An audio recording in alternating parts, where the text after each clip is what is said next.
Hey guys, welcome back to this series where I fix or pitch movies from the franchises you love.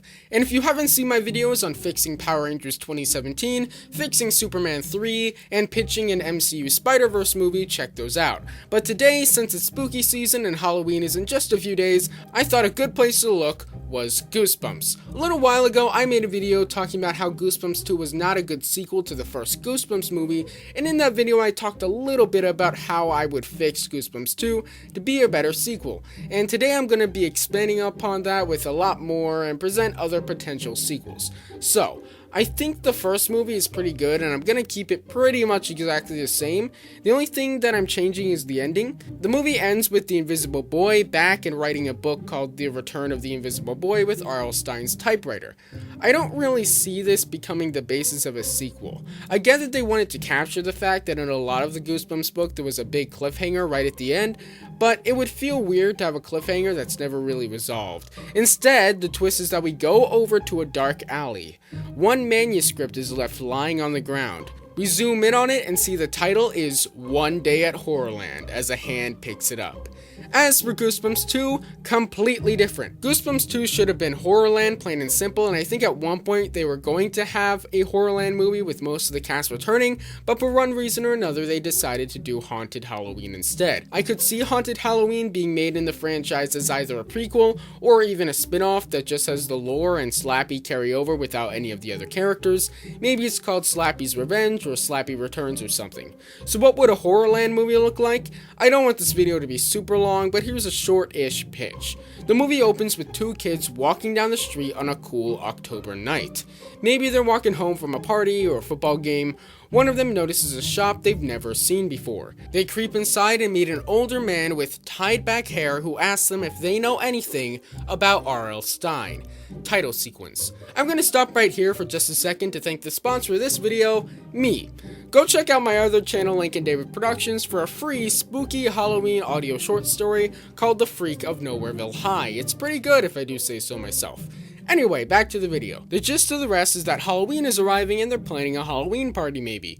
We find out that those kids from the opening scene have gone missing and that they're not the first. Zach, Hannah, and Champ aren't involved at first, but then R.L. Stine goes missing.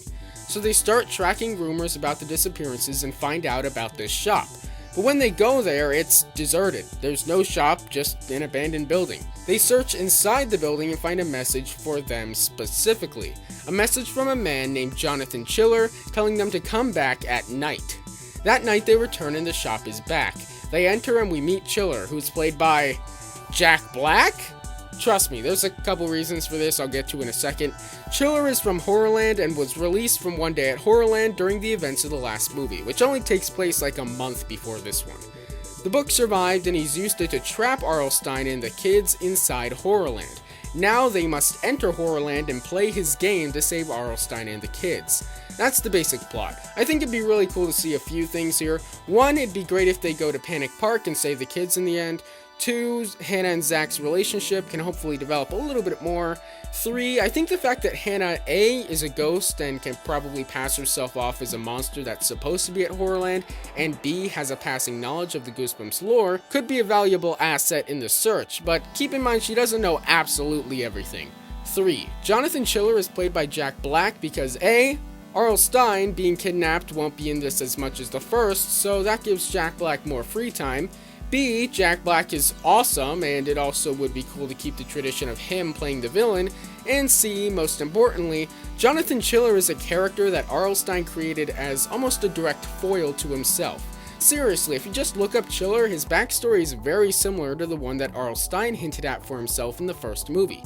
Chiller represents what Stine is scared he will become.